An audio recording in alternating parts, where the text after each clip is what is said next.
sitwasyon kan polusyon sa paros, maging sa katubigan. Basura na itinapok niya to sa kadagaan, sa ininapapaduman. Panahon na, tapuso na ang pagbabarasulan, asin pagtutururuan. Kaya ta daw hampangon na nagyat na inikan kapalibutan? Kaya! Kaya ta! Kayang-kaya!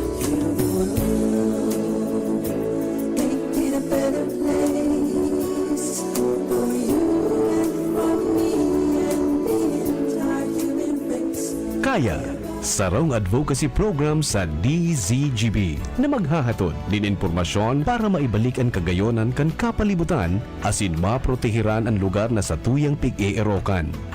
Kaya ta daw manindugan na padabaon ang kasalugan, dagat, estero, asin kadagaan. Kaya! Kayang-kaya! Ang mga duming ating ikinalat sa hangin, sa langit, huwag na nating paabutin. Protehiran ang pamilya, asin komunidad sa paaginin sabay-sabay na paglaban kontra basura sa mga eskwelahan, pribado asin panggobyernong opisina, iba-ibang organisasyon, barangay, munisipyo, syudad o maging sa probinsya. Marina, magsarabayan kita at amanon ang kinabanta. Kaya! Kayang-kaya! Tamang pagmanihar kan basura, punan niyato nin seryoso sa pamilya. Mag-segregate kita ning basura, asin gibuho na parte ini kan buhay ta. Kaya! Kayang-kaya! I see trees of green, red roses too. I see them bloom for me and you, and I think to myself, what a wonderful world. Kaya, ang programang ini, madadangog alas 2 ning hapon, kada Sabado. Hatod sa Indo, kaniba-ibang partner agencies asin kan DZGB. Ano? Kaya ta? Kaya! I see skies of blue and clouds of white, the bright blessed day, the dark sacred night, and I think to myself, what a wonderful world. Ang naatasan po ako mag-present, mag-discuss po tungkol po sa environmental health. So sa presentation ko po, sa ko yung ipipresent kung ano ang environmental health at saka kung ano po ang ginigibo ni Department of Health para po ma-improve ang quality of life ng satuyang Bicolanos with regards to environmental health. So to start with po, so ano po yung environmental health? So ang environmental health po ay ini po ay sangay ng public health kung saan po sa tuyang nire-relate, sa tuyang inaadalan ang relasyon po kang environment sa satuyang health.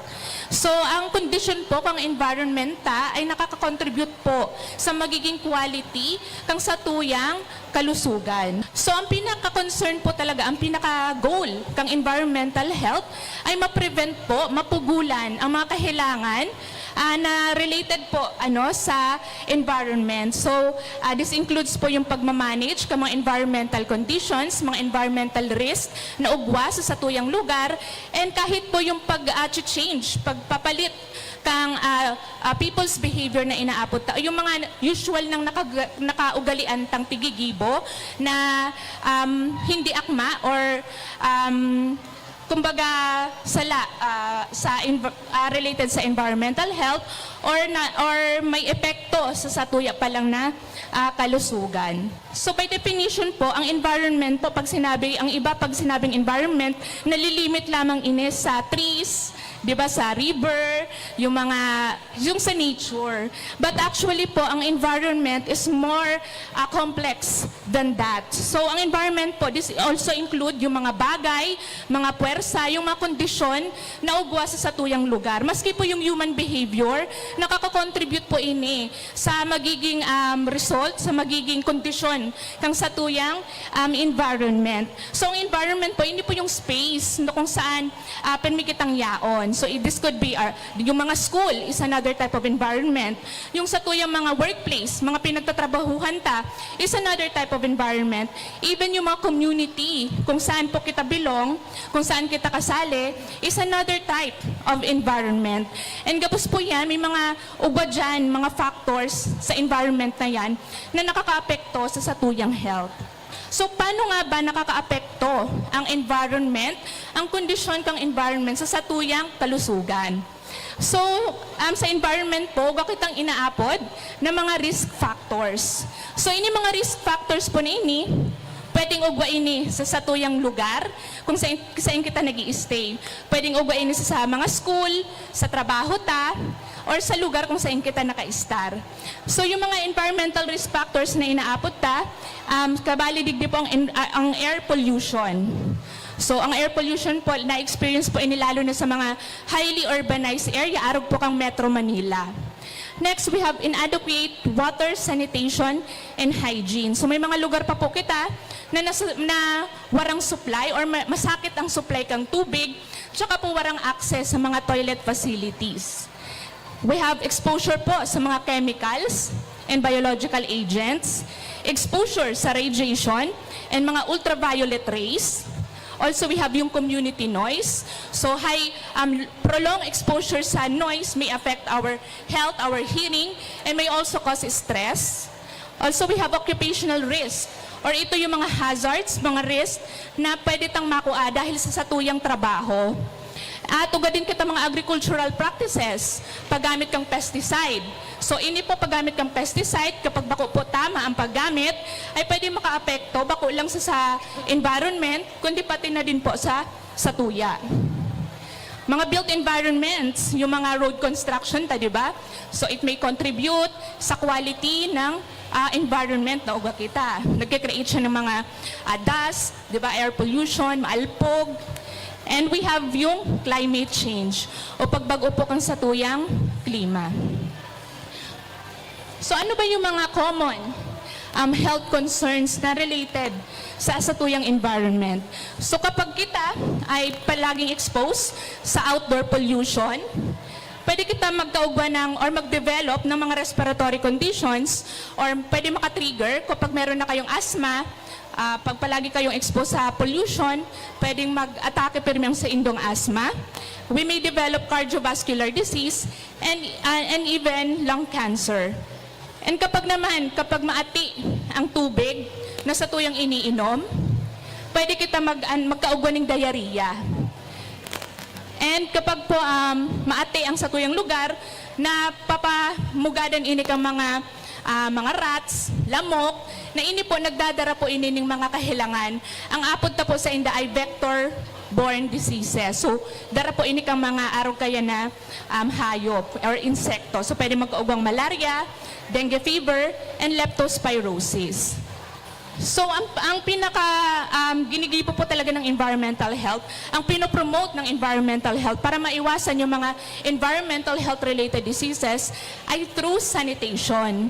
So, ang sanitation po, ini po refers to public health conditions wherein we promote po yung pagkakaugwan ng access sa clean drinking water, pagkakaugwang access sa toilet facilities, at saka pag safe management po yung mga human waste galing sa toilet facilities. So we promote na dapat yung mga toilet facilities ay nakakonect sa septic tank.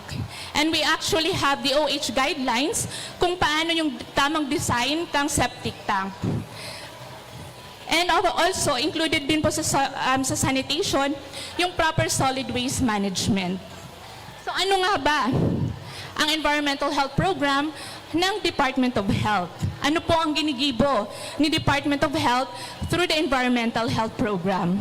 So ang vision po ng environmental health ay ang environmental health-related diseases are prevented and no longer a public health problem in the Philippines. And ang satuyang mission po is to guarantee sustainable environmental sanitation services in every community. At ginigibong po ini through through the prevention and control of diseases by eliminating or controlling the environmental factors which may form links in disease transmission.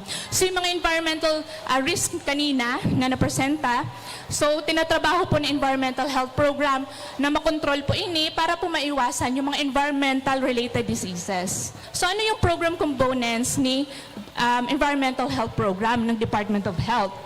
So kabilang po digde ang drinking water supply, arog ng pagkakaugwa ang safe drinking water, water quality monitoring, munisipyo at the provincial level hanggang pong nanire-report na po. So itong mga data na kinokolekta mga environmental health services, ito po yung ginigibo mong basis para ma-identify pa yung mga munisipyo, yung mga LGUs na kailangan pa ng augmentation or additional support from the Department of Health para ma-improve pa po yung sa indang environmental health services.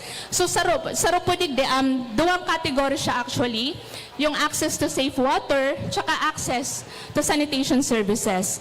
With regards po to access to safe water, sa tuya pong minomonitor yung mga households. Kumpara pa bang households, kumpara pa bang kaharungan ang may access po sa safe water supply na nakakategorize na po to level 1, level 2, level 3. Ano po hindi ko mga BHWs? Yan, katuwang mi po kamo sa pagkukolekta ka mga data at the barangay level. So familiar po sa digde. And we have use of safely managed drinking water services. For the sanitation services naman, sa tuyang kinokolekta yung mga kaharungan na may access sa basic sanitation facility or pira pa ang may mga nakakagamit ng toilet facility. And we also have access to safely managed sanitation services and the certification of zero open defecation area na dati barangay level, ngayon po ginibo na siyang municipal-wide certified zero open defecation. So ano pa kapag sinabing access to basic safe water supply? So may tatlong kategory po kitang hinihiling para masabitan na yung household ay may access to basic safe water supply. So we have the level 1, level 2, and level 3. Kapag sinabing level 1, ibig sabihin, yung household, nagkukuha siya ng sa iyang water supply sa mga level 1 water sources, which includes yung mga developed spring, mga protected well. Yan po yung mga example takang mga level 1. Then we have the use of safely managed drinking water services. So may tulong criteria po kitang hinihiling para masabi na ang sarong-harong ay may access siya sa safely managed drinking water services. So una, yung drinking water source niya ay located within the premises. Pwedeng nasa bakuran niya lang or nasa laog mismo kang sa iyang harong. Then dapat yung water supply niya ay available at least 12 hours per day. So dati 24/7, ngayon binagon na yung definition, at least available 12 hours per day na lang. Then, dapat free of fecal contamination as validated po by our rural sanitary inspectors. So, dapat po pinapatesta po ang satuyang mga water supply, kung pasado pa ba siya sa standards, sa Philippine National Standards for Drinking Water 2017 natin. Ito po yung status ng Bicol Region with regards to the access to basic safe water supply and access to safely managed drinking water services. This is the data, 2023 data. So, generally, sa Bicol Region, Region 5, last 2023, uga kitang 1,406,160 households. Sa 1.4 million na yan, 1.1 million po ang may access to basic safe water supply. Meaning, 1.1 million out of 1.4 million ay may access doon sa level 1, level 2, level 3 water supply. And sa 1.4 million naman yan, 667,993 ang nakamit doon sa tatlong criteria natin na may access sila sa safely managed drinking water services. Ganyan po yung breakdown per province. So for Albay, 92.31 ang may access sa basic safe water supply. Camarines Norte, 90.78%. Camarines Sur, 51.70%. Catanduanes, 96.53%. Masbate, 90.20%. And Sorsogon, 103.69%. And for the safely managed drinking water services for Albay, 63.29 ang may access sa safely managed. 60.39% for Camarines Norte. Camarines Sur naman 14.63%. Catanduanes 46.81. Masbate 62.43 and Sorsogon 54.17%. And we have the city of Naga 99.75%. So that is the official data report according sa ating Field Health Services Information System 2023. Now for the sanitation, and paano ba masasabi ng sarong-harong may access to basic sanitation facility? So it's either po yung toilet facility po nila ay connected sa septic tank or sewage system or any other approved treatment system or gumagamit sila ng ventilated improved latrine. So yan po ang satuyang duwang category for this indicator. And for the use of safely managed sanitation services, meron po tayong tatlong criteria on this. Una-una, yung sanitation facility po ay hindi po shared sa ibang household. Meaning, sarong household lamang ang gumagamit ng toilet facility. And yung kanilang septic tank, ay yung kanilang toilet facility ay connected sa septic tank. Or ang sa indang septic tank ay nadidislodge regularly.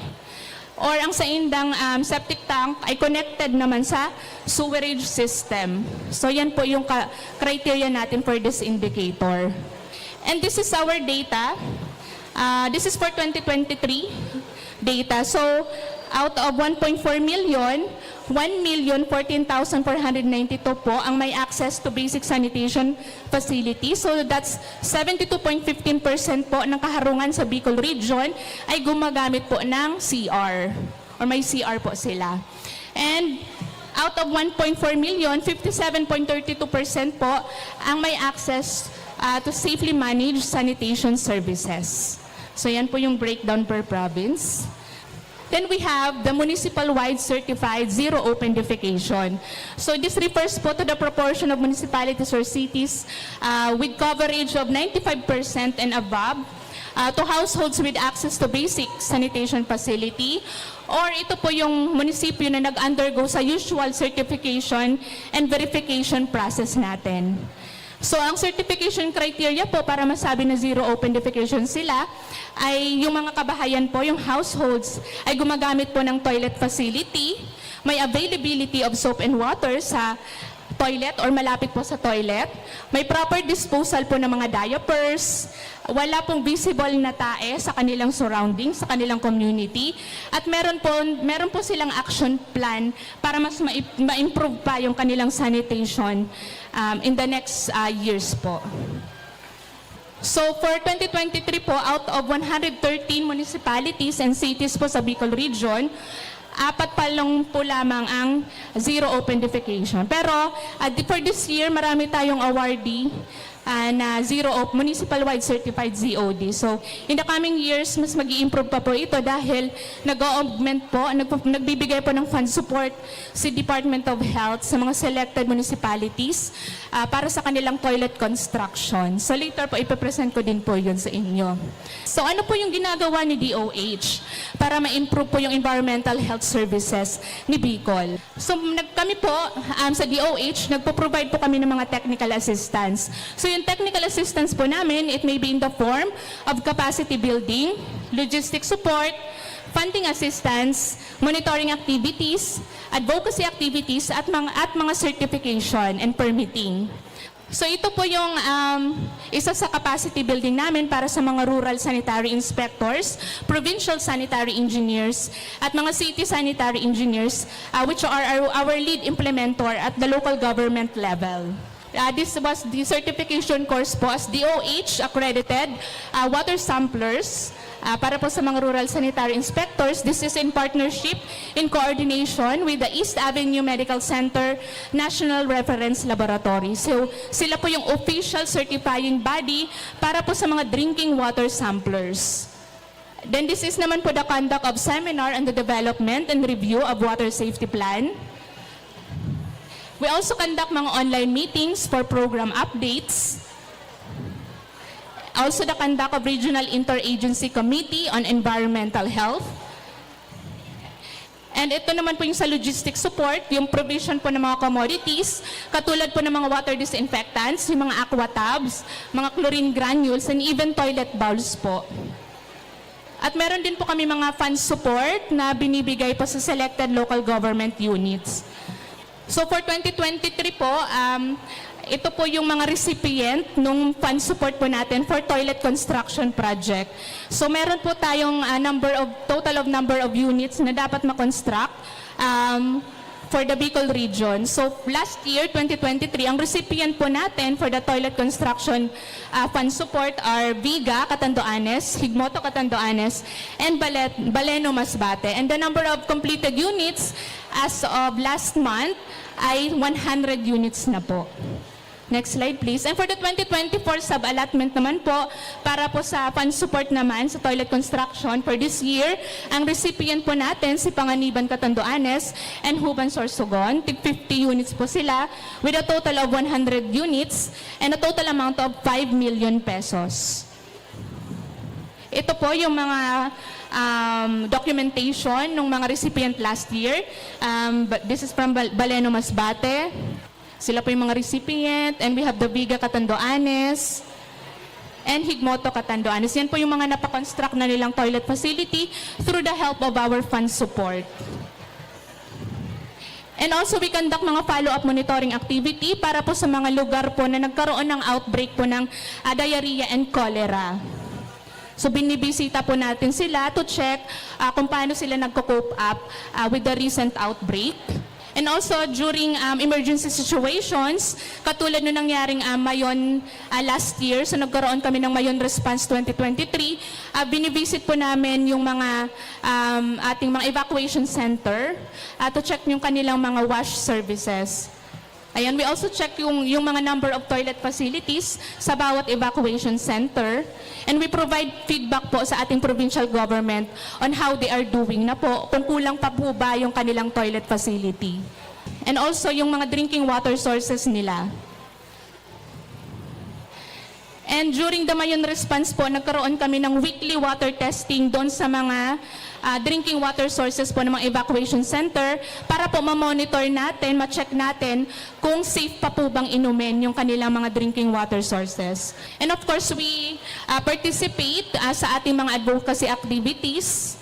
And of course, we have yung mga issuance po ng initial operational permit para sa mga ating drinking water service providers, such as yung mga water refilling stations, and issuance of permits sa ating mga burial grounds, crematorium, funeral establishments, embalming establishments.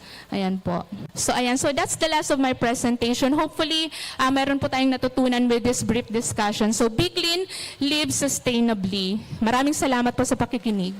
Sa inyong nadango ang programa Kaya. Abangan iraray sa masunod na Sabado sa parehong oras, digdi sa DZGB. Ano? Kaya ta? Kaya! What a wonderful